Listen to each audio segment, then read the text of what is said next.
नमस्कार, सुप्रभात।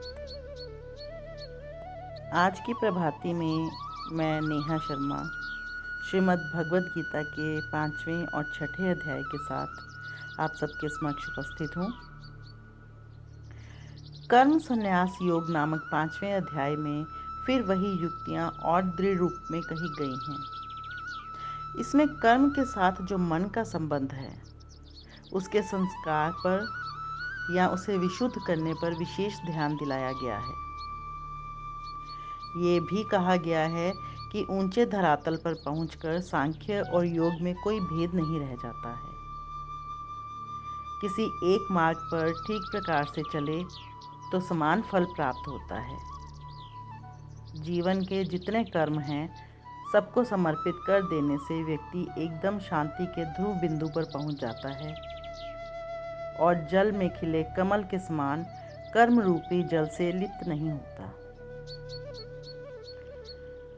भगवान श्री कृष्ण इस अध्याय में कर्म योग और साधु पुरुष का वर्णन करते हैं तथा बताते हैं कि मैं सृष्टि के हर जीव में समान रूप से रहता हूँ, अतः प्राणी को समदर्शी होना चाहिए। विद्या विनय संपन्ने ब्राह्मणे गवि हस्तिनी शुनि चैव स्वपाक्य च पंडितः समदर्शिनः। ज्ञानी महापुरुष विद्या विनय युक्त ब्राह्मण में और चंडाल में तथा गाय, हाथी एवं कुत्ते में भी समरूप परमात्मा को देखने वाले होते हैं।